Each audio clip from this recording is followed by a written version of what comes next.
4-4-13 এগুলো শুধুই কোনো ডিজিট নয়, বাংলাদেশের নবজাগরণের অঙ্ক। শেখ মেহেদীর অবিশ্বাস্য পারফরমেন্সে ক্যারিবিয়ান দ্বীপের টাইগাররা লিখল প্রত্যাবর্তনের উপাখ্যান।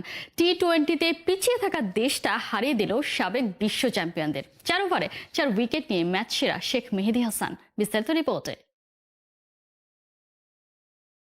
মাহিদির মনের ছাইচাপা আগুন যেন ঠিকরে বেরিয়ে পড়েছে সেন্ট ভিনসেন্টে, আর সেই আগুনে নিজেরই ঘরে একের পর এক জ্বলে পড়ে ছাই হলো ক্যারিবিয়ান ব্যাটাররা। পাওয়ার হিটিং এ যারা কিনা বিশ্ব সেরা, সেই ওয়েস্ট ইন্ডিজকে বাংলাদেশ টার্গেট দিল 148। এই জমানায় এ আর এমন কি? তবে কথাই তো আছে, হোপ অ্যাগেনস্ট হোপ। ডিফেন্ড করতে এসে সেটাই যেন বুঝিয়ে দিল টাইগার বোলাররা। শুরুতেই তাসকিনের ম্যাজিক বোঝাই গেল আজ কিছু একটা হতে চলেছে। আর সেই কিছু একটা যে ঘটিয়ে ফেলবেন শেখ মাহিদি, কে ভেবেছিল কবে? শুরুতে এই টাইগার বোলারের ছিপে উঠল রাঘব বোয়াল। 1 রানে ফিরলেন নিকোলাস পুরান। নিজের প্রথম ওভারে 5 বল ডট দিয়ে নিলেন 1 উইকেট।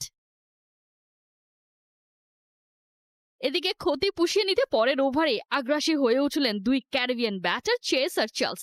সাকিবের 1 ওভারে তুলে নিলেন 22 রান। ভয়ঙ্কর হয়ে ওঠার আগে লিটন আবারও দিলেন সেই মাহিদির চাল। ব্যাস, চার্লসের প্রিন্স হওয়ার স্বপ্ন সেখানেই শেষ। ফাঁদে পা দিয়ে বাড়ির পথে জনসন চার্লস। মাহিদির ম্যাজিক্যাল শোর বাকি ছিল আরো। নিজের 3 নম্বর ওভারে করলেন জোড়া শিকার, ফিরলেন চেস আর ফ্লেচার। ক্যারিবিয়ান দ্বীপে যেন হ্যারিকেন রূপে শেখ মাহিদির আবির্ভাব। 3 ওভারে 9 রান দিয়ে 4 উইকেট, আর এটাই মাহিদির ক্যারিয়ার বেস্ট ফিগার। সব মিলিয়ে 4 ওভারে 4 উইকেট, 15টা ডট, রান দিয়েছেন মোটে 13টা। নির্দ্বিধায় বলাই যায়, একা হাতে কেমন করে ম্যাচ ঘুরিয়ে দিতে হয় তাই দেখিয়ে দিলেন শেখ মাহিদি। কোহিনুর কণা, 71। বোলিং